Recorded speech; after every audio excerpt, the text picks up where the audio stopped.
Assalamualaikum warahmatullahi wabarakatuh.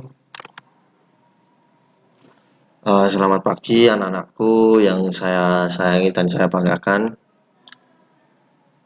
Bertemu lagi dengan saya dalam pembelajaran materi olahraga yang akan berganti. Sebelumnya kita membahas permainan bola kecil, bulu tangkis ya.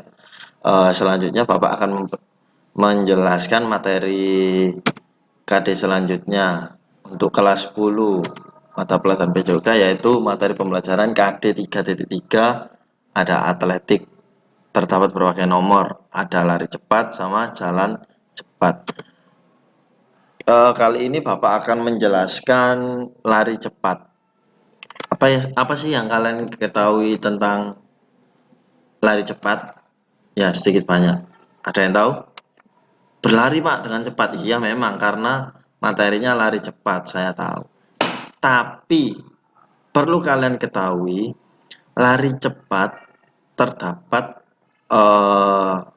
berbagai teknik. Ya, ada teknik gerakannya, bagaimana caranya, posisi tubuh, ayunan tangan, posisi kaki, ada diawali dengan start. Itu nanti Bapak jelaskan di materi pagi hari ini. Ya, sebelum memasuki pembelajaran, alangkah baiknya mari kita berdoa terlebih dahulu agar apa yang kita lakukan pagi hari ini mendapat syafaat dari Allah SWT dan mendapatkan manfaat. Berdoa dimulai.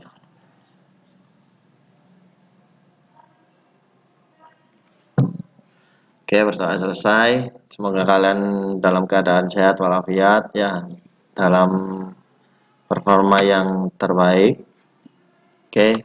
Yang pertama, Bapak akan menjelaskan pengertian lari cepat. Lari jarak pendek atau sprint adalah salah satu jenis lari yang dilakukan dengan kekuatan dan kecepatan penuh sepanjang garis lintasan, dari start hingga finish, di mana pemenangnya ditentukan berdasarkan catatan waktu yang paling singkat. Terdapat 3 jarak lintasan yang dilombakan pada lari jarak pendek. Yang pertama ada 100 meter, dan yang kedua ada 200 meter, dan yang terakhir ada 400 meter. Jadi untuk jarak 400 meter ke atas, 800 meter, 1 kilo, 1,5 kilo, itu merupakan lari jarak jauh. Lari cepat adalah jarak yang ditentukan dari yang dilombakan atau yang sudah ditentukan, yaitu hanya 100 meter, 200 meter, dan 400 meter. Jadi untuk melebihi dari 800 meter ke atas itu masuk ke lari jarak jauh ya, atau yang biasa disebut dengan maraton. Oke. Dan yang selanjutnya ada sejarah lari cepat secara umum. Sejarah lari pendek tidak dapat dipisahkan dari sejarah Olimpiade pertama di dunia. Olahraga lari sudah dikenal sejak zaman dahulu dan menjadi satu-satunya cabang olahraga yang diperlombakan pada Olimpiade kuno yang diadakan di Yunani pada tahun 776 Masehi.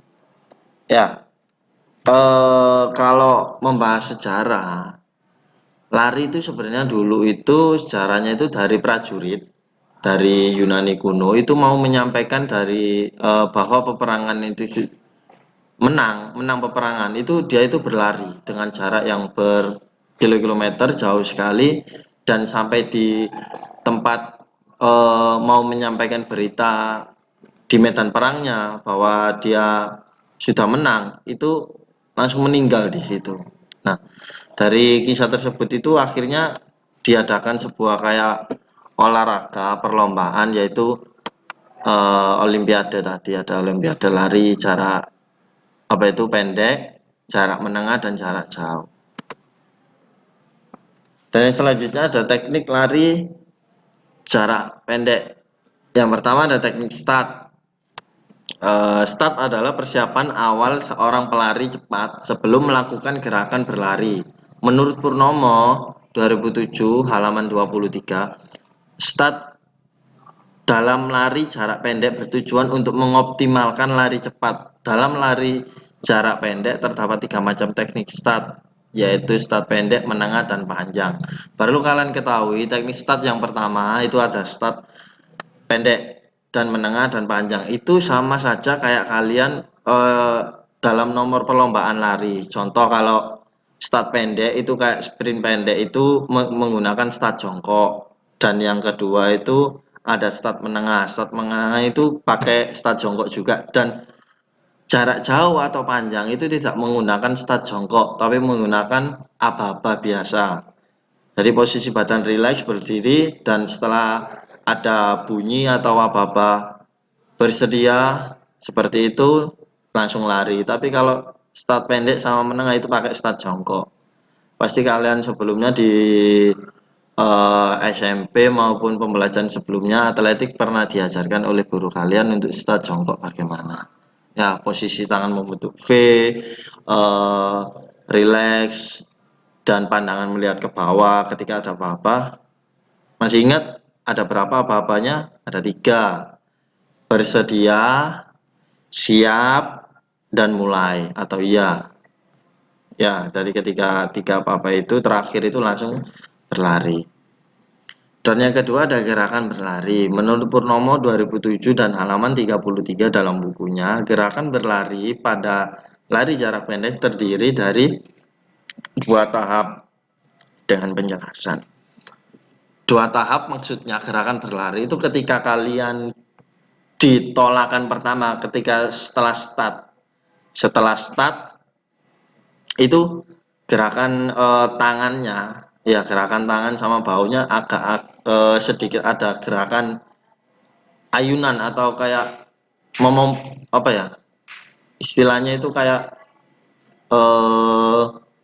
gaya dorong gitu loh. Jadi bagaimana caranya agar koordinasinya tangan, badan sama kaki itu nyambung gitu, dan itu akan mempengaruhi kecepatan kalian ya. Terus yang selanjutnya ada gerakan finish.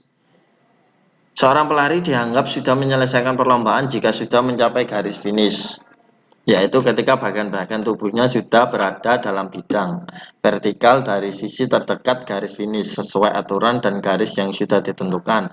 Yang dimaksud bagian tubuh adalah kepala, leher, lengan, dan kaki. Perlu kalian ketahui, gerak finish yang dihitung itu bukan kepalanya, bukan tangannya. Meskipun kalian tangannya menjulur menyentuh garis finish itu nggak dihitung, yang dihitung adalah dadanya.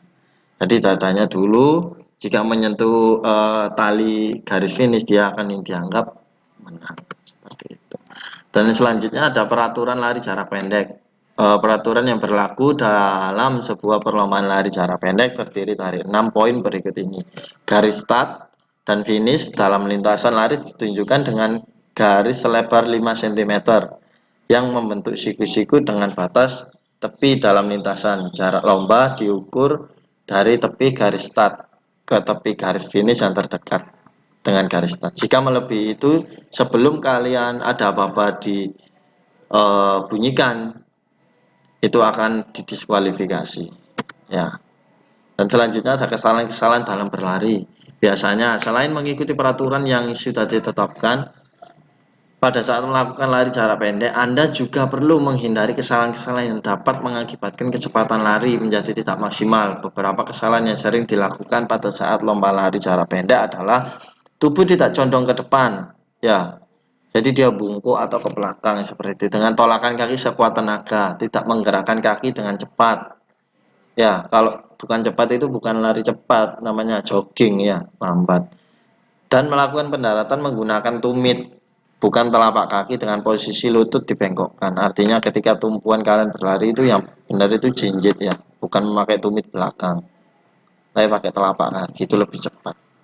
Kalau pakai tumit belakang itu akan menghambat dengan berat badan kalian itu. Mungkin itu aja yang bisa Bapak sampaikan di pertemuan hari ini. Untuk selanjutnya Bapak akan menyampaikan materi kelanjutannya. Saya harap kalian lebih semangat lagi, dan seperti biasa ada tugas pertemuan untuk hari ini.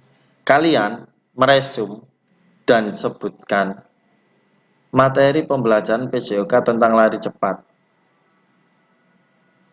Tulis tangan di kertas folio.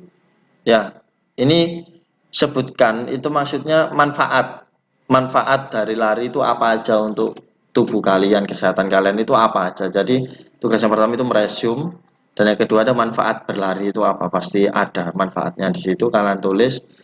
Dan itu kalian kumpulkan seperti biasa sama saya. Tugas paling lambat dikumpulkan hari Kamis tanggal 10 September 2020.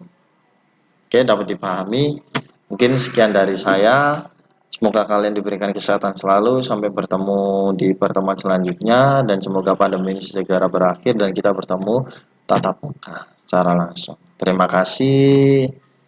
Selamat pagi. Assalamualaikum warahmatullahi wabarakatuh.